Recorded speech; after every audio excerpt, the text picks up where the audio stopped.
Hello and welcome to this FPL video where pretty much a bunch of FPL managers are going to be telling me that I've made a ridiculous decision, a terrible mistake, or come end of the season they could say it was a great move. Now, I'm going to play my second wildcard. Before we get into that, and I'll tell you why, I'll give you all my reasons, and I've been talking about other transfers. First of all, let's actually have a look at the chips themselves. So my actual only regret so far in terms of the chips this season is that I played my free hit. You should keep your free hit until double game week. That's my opinion, and a lot of people will also say the same thing for triple captain, because you can arguably have one player playing 2 games in one single game week. And people, again, will argue to keep your wild card for double game weeks to make transfers, to get players in and out, and just basically keep that ace in the hole. Now, the first wild card is something that I believe is used between game weeks on average 4 and 8. I think that's the best time to use it, because that is when, so at the start of the season, you've got the squad that you think will start, they'll play 90 minutes, and it takes about 4 or 5 weeks for some players to sort of pop up and say, oh, that's a player that I want in the team, and oh, that's a player I don't want. So unfortunately for me, that was Sane. I had Sane from game weeks 1 to 4, where he didn't play, and then of course ever since then he's been on fire, and that's why I was so reluctant to bring him back in. So that's sometimes something you should do. That's another bit of advice that I would suggest, is try not to go too much with your heart when the player has been in your team, not performed, and you've shipped him out and then he starts doing well. Try not to be too stubborn. So that would be a piece of advice. So I'm basically saying, don't play a second wild card now like me until you really have to. I even said, I believe in the previous video, I would wait until the transfers are finished. Because, for example, if Chelsea get Wilson in, he should probably be in your FPL side. Or if, you know, X player goes to this club and he's definitely going to start, he's been doing well, then he's someone who should probably be in your side. And you need the wild card if you need to, you know, jiggle things about. But for me, I just really feel like now, with the prices keep on changing on me and my plans keep having to change, that I believe now that if you've got a plan, you should stick to it. You should do it. And my problem this year is my plan changed and I didn't stick to it. So if I go down to my history down here, of course the first year didn't have a clue what I was doing. And I improved and then hit 600,000, but then pretty much around 200 to 300,000. And last year was my best year, 152,000. And that was my philosophy of a decent defender, quite good midfield, great strikers. And, you know, like one amazing midfielder. I had Salah last year, like for almost the entire season. And I had really good strikers. Now, this year, the problem I've had with my team is I've got Robertson and Alonso, 2, you know, quote unquote premium defenders. And I think that has actually cost me, as well as they've got points in. I don't know why, like an epiphany, it came to me and I thought, why am I relying on clean sheets when they seldom happen? I believe it was a few weeks ago when everyone got a clean sheet, and it's like the first time it's happened in like 20 years, or the latest time it's happened in a long time. So then you're looking at attacking returns, and I don't want to be watching a game or spending FPL money on players hoping for clean sheets, or hoping that the left back bombs forward, or whips in a free kick, or takes a penalty. And I'm just thinking that I'm not even thinking about Alonso or Robertson's form, because Robertson is hot and Alonso is cold. But I'm thinking of players that'll come in and maybe get me 5 points, a clean sheet, bonus points, instead of hoping for attacking returns, and using that money to strengthen the rest of my side. So the transfer I mentioned last time was just going to be a -4 hit. Sane out, Salah in, and Alonso out, David Luiz in, which on paper is a pretty good transfer. But again, you're looking at David Luiz, who gets the odd goal, gets the odd assist, but you look at your team and then I've lost Sane and I've got no City players. And I am now changing. The plan is, I said before, no real premium strikers, and I think Arnautovic Firmino is a good strike force. And I said before, and I'll switch Firmino out, Vardy in. Firmino, Vardy. But Firmino's price has already gone up, so I'm not able to do that, because if I get rid of Firmino, I'll lose the money, so I've had to keep him. For the wild card, I would have swapped Firmino for Vardy, and then later on got Vardy back, because he's playing Southampton this weekend. But what I've done is, the transfers that I'm looking to make, I wanted to keep Pogba. instead of Philippe. Now, Philippe has been wonderful. He has been a really good player for me. I've had him for the majority of the season. He's been one of the players I've sort of stuck by, and he's done really well. But again, standout game weeks. He gets big. He's a hit or a miss. He's a little bit like a cheaper Mane for me. He gets a high score or he gets a bust, a 1 or a 2. And I don't want to double down on West Ham. And I'm looking at the fixtures and I'm thinking, they're not tough. They're not easy. Yeah, he might get something here, he might get something there, but the fact that Salah or Felipe Anderson or Pogba, and I'm looking, not including the Spurs game, I'm looking at Pogba's form, and I'm stuck with Pogba in a way because I got him before the price rise. So I'd be losing 0.3 million straight off the bat for I think I've had him for 2 game weeks or 3 game weeks, and that's not worth it for me. I'll rather keep him and sell him on in the future if I have to. But United have got such a good set of fixtures after Spurs that I think he will be a top player. I mean, look, he's jumped up to 30%. He's one of the most owned players. If you look at his history, the increase down here of managers is absolutely phenomenal. Net transfers coming in, hundreds of thousands are getting in, so I cannot get him out again. Or I face losing the money I've been slowly building up to make the Salah transfer. And so I also suggested that I was going to have a second option and have rotation goalkeepers, because Foster again has been, until recently, he was one of the worst full 90-minute goalkeepers you get in the Premier League. And you can see it's only recently got an 11 in 18 and a 9 in 16. And then prior to that, a 9 and a 6, and start of the season 6. He has not been particularly impressive for me. And I've done a little bit of fixture comparing, because people are going to look at this wildcard. First, they're going to say, oh my God, he's playing his wildcard way too early, wait for the transfers. But the way that I'm going to do it, the transfers that I'm going to make are these ones. So I'll defend myself. First of all, if I don't wildcard it, it's 20 points. Now, I can either take a couple of hits, and the problem is I've been taking far too many hits this season that I just want to make the transfers with my wildcard and not take any more hits and just try my best to use free transfers for the rest of the season, because too many times I'm -4 or even -8, and one time I did a -20. And I really screwed it up by doing that. And I definitely would suggest to never ever do that. Stick with the players, because you'll never make it back. Because I wanted the team that I apparently wanted at that time. And this, for me, with the fixture comparison, is a team that could last me until the end of the season. So, play by play. First of all, the goalkeepers. So, Foster out and Hamer out. Hamer doesn't play, obviously, he's the backup. And Foster as my first team. So, why Etheridge? Why Guaita? So first of all, Guaita's 4.2 million, and it looks like he's there to stay, especially with the whole Hennessy Nazi salute thing coming along, that he might keep the #1 shirt at Crystal Palace. And of course, Cardiff, the second, I believe, is the second highest scoring keeper. Yeah, he is, 4.6 million. So first of all, you're thinking Palace, you're thinking Cardiff. Why?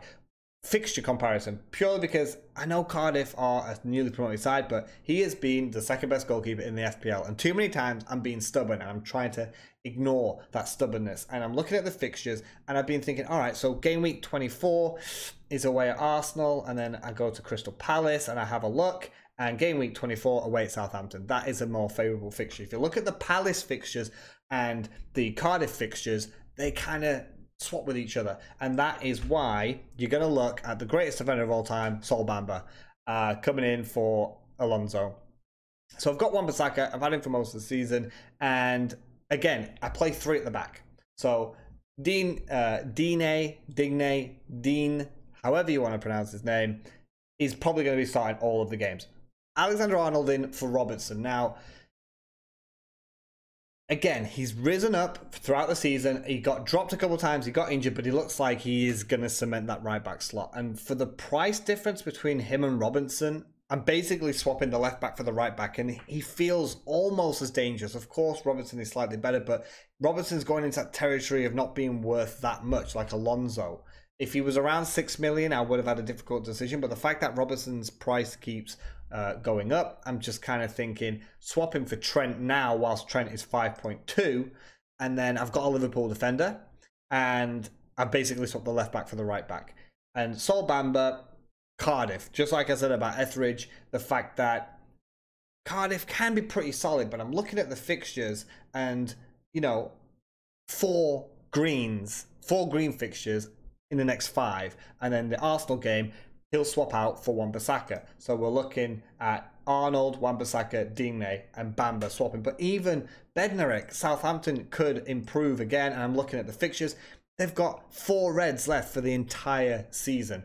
So now I'm scrap the idea of having a premium defender, having a 6+ million defender, because for me, it just doesn't feel like they're pulling it. And I'm rooting for clean sheets. I'm rooting for attacking returns. And I'd rather use that money and get Salah and keep Sane. So moving on to the midfield now, we've got Richarlison, who with Everton has a pretty good fixture on. So I wasn't going to get rid of him. 6.9 million. I don't think there's anyone else out there that can be of better value in midfield, especially if he keeps playing up front.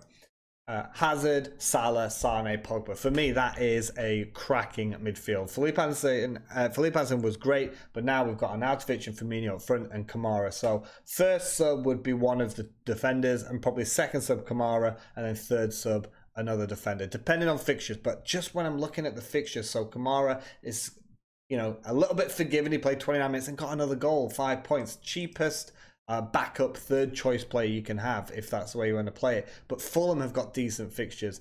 So this is why I'm going to play a wildcard. I'll only ever suggest play a wildcard now, when I'm doing it now, if there is a certain idea you've got from now to the rest of the season. My idea was this. I was only going to swap Vardy for Firmino, but the prices. So prices might change, but unless something drastic happens or another transfer, then I'll have to maybe take a -4 hit. But this is why I believe I'm going to play the wild card, because I'm looking as well from this very game week, not next week or taking 3 or 4 weeks to do it when the prices will change, or I'll miss out on this player because he's gone down and he's gone up, or he's not playing anymore, something like that.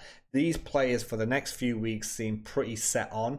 So if someone comes in or someone gets injured, that's life. I can't change that. But this is why I'm going to do it. You might call it a knee-jerk reaction. You might call it a crazy decision. You might understand my reasons why. Whatever you're thinking, please put them in the comments below and let me know if you think this is a good idea or a bad idea.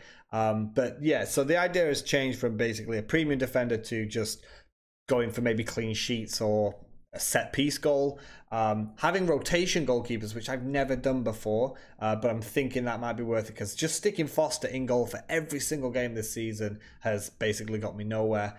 And for basically a 0.3 million more spending to get 2 goalkeepers that play, felt like it was worth it. And of course, bringing Salah back in, I mean, is he essential? Well, 42.3% of owners own him, and it's just one of them, like, I had Aubameyang and I don't have him now. I don't fear not having Aubameyang or even Kane. I do fear not having Salah in my side, and I probably would fear not having Hazard. As much as people are calling him a troll right now, he's not. He's one of the highest scoring, he's the second highest scoring behind Salah, and Sterling I believe would be number 1 if he played. So Sane is definitely in until at least Mendy comes back. And then if Mendy gets straight back into the side and Sane drops, which is what a lot of people think, then I'm thinking of swapping in for Kevin De Bruyne, because I still need that City player in there. Worst comes to worst, someone like Richarlison goes out, Fernandinho comes in, and I use that extra million or 1.5 million or so to improve the holes I may have just created with the likes of Bamba and Alexander-Arnold at the back. But this is my suggestion, guys. So, and I would also suggest about the chips themselves. I was, again, probably the biggest regret I had this season, not even the -20, was playing my free hit chip not during a double game week. That was a mistake. Triple captain I have saved because I did know, and I was going to play my bench boost. I still have bench boost as well, but someone was like, oh, double game week, and I completely blanked on that. So I managed to keep all my stuff for those double game weeks. But do remember, you can only play 1 chip at a time. So don't expect lots of double game weeks, because it seems like this year there are actually fewer. So definitely sort of check out cup ties and fixtures getting released. I'm sure it'll be over Twitter or all over the FPL subreddit. So there it is for today's video. It was just an extra in-depth look at my decision of probably not a lot of people are going to be doing wildcards now, and those who are, they'll get called noobs. But I did want to explain myself in depth, not in a little passing comment in the next video saying, oh, I've done this decision. I wanted to go through my reasons why and give you suggestions that if you want to make changes, first of all, look at fixture. You know, if too many times I've had weeks where I've got a selection headache because my entire squad have got a good set of fixtures, and then other weeks where I'm looking at my team and I'm thinking, oh, maybe only 6 of my entire squad are going to score this week. So this is also foolproofing the idea of, okay, I've got a Palace keeper and a Cardiff keeper. I've got a Palace defender and a Cardiff defender, and I'll just kind of rotate them out. And if Southampton have a nice looking tie, Bednarik comes straight in. So that covers my defense. My midfield, I think, is pretty sound, unless Pogba for some reason doesn't continue even half of his form right now. And then I think Arnautovic is the West Ham player up front. He is dangerous if he can stay fit. And then if Wilson does go to Chelsea, straight swap, I think, or Firmino would be out. But again, I like having Firmino. I think he's a good player, and I do think, and even before the Arsenal game, I was looking at stopping premium strikers and getting him in there. And I kept Aubameyang, who still did pretty well, but obviously Firmino got that hat-trick. But anyway, that's it for today's video. It's just a sort of a FPL extra for this week. So let me know if you think it's the right decision, or at least if you understand my decision why I'm looking to play this. I'm not going to click play or accept just yet. So I'm going to let you guys maybe sway me a little bit. I am maybe going to stick with my heart, but anyway, thank you very much as well for the recent support, guys. It does mean a lot.